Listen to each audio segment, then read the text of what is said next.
About 11:30 yesterday morning, I believe it was, when we came out here. The wind was 20 to 30 miles an hour, I believe it was.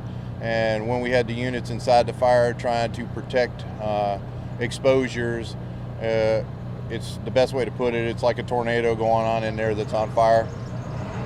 I was going to ask you, what can people expect when they return to Indian Lake Estates today? As far as the extensiveness of the damage, what can you say about it? Inside Indian Lake Estates, we protected all the exposures. There's a lot of property that's burnt out all the way up to the houses. But as far as the homes go, the fire crews did an excellent job of protecting the homes inside of Indian Lake Estates. So with residents being able to go back home, does that mean the fire is contained? As of right now, the fire is contained. We're going to, like I said, at 7 o'clock in the morning, we're going to do a briefing. We'll go back out. I've still got crews on the street right now. They're going around right now trying to make sure that we don't have any fires flaring up near structures.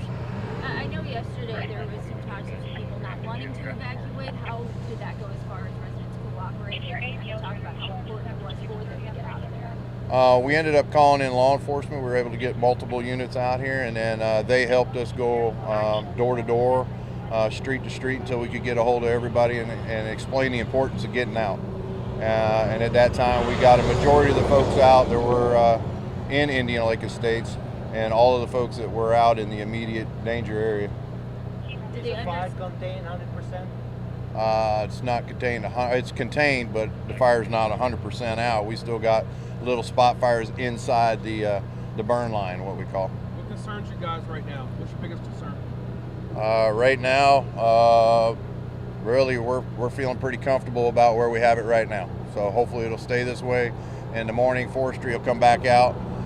We're just going to finish doing what we call mop up. We'll go around and put out anything that we feel that could become a danger again, and then we'll move forward. So no injuries or anything?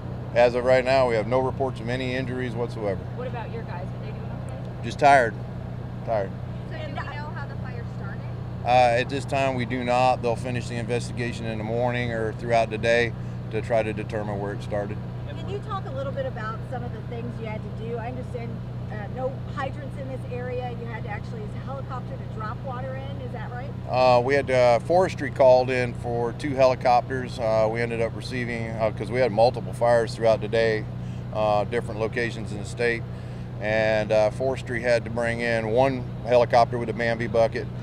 We also brought in a sheriff's department helicopter to do area surveillance, and then forestry also brought in a plane that flew the area.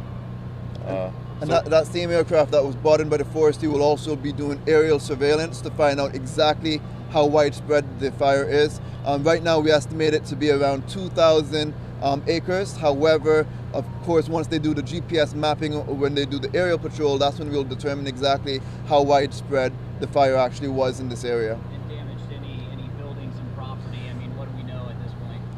In the morning, we're going to go out and try to determine an exact number, so we don't have an exact number.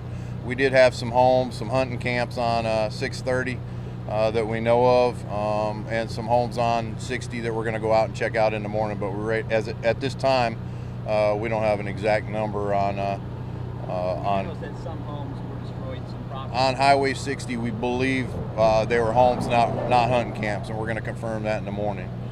Because we evacuated all those areas, so nobody's came forth yet in those areas. Now, I heard the fire, the intensity of it, it actually burned down some of the power poles, and so crews had to work overnight to try to get power restored. Is there much you can say? Yes, on that? yes. Yeah. We had numerous power poles that burned in half on 630 and on Highway 60. The crews worked throughout the night. Probably about 2 a.m. Indian Lake Estates had power restored. And then along Highway 60 about the same time frame. They did a great job of doing that. And we just opened up Highway 60 because the last power truck finished, and we didn't want to have Highway 60 open while the crews were out there working. So both directions now? Both directions on Highway 60 are open. 630 is still closed until we can determine whether it's safe enough for cars to pass. And that will be opening up more than likely soon. Not too much longer before that should be opening up. The dryness, the wind, is that not your friend? How dry it Oh. is, the wind. No, the winds definitely didn't help us at all yesterday. What about River Ranch? Can people get back to there yet? River Ranch is now open through Highway 60. Until we open up Highway 630, no, they can't access it through 630, but they can open it, or they can get to it through Highway 60. But that would be the hunting area, or the ATV area.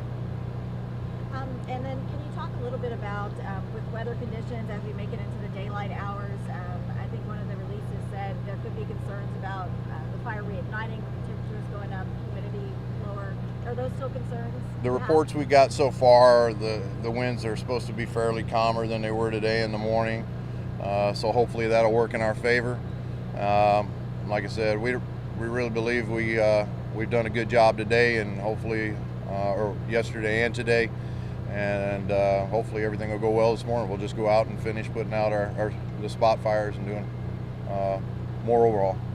And last for me, I guess, as far as your damage assessment work, what kinds of things are you looking for? I guess, what are you going to be looking for when your crews go out and do that sort of work? Sheds, different personal property, cars, things like that we weren't able to put out because we were wanting to protect the residential structures.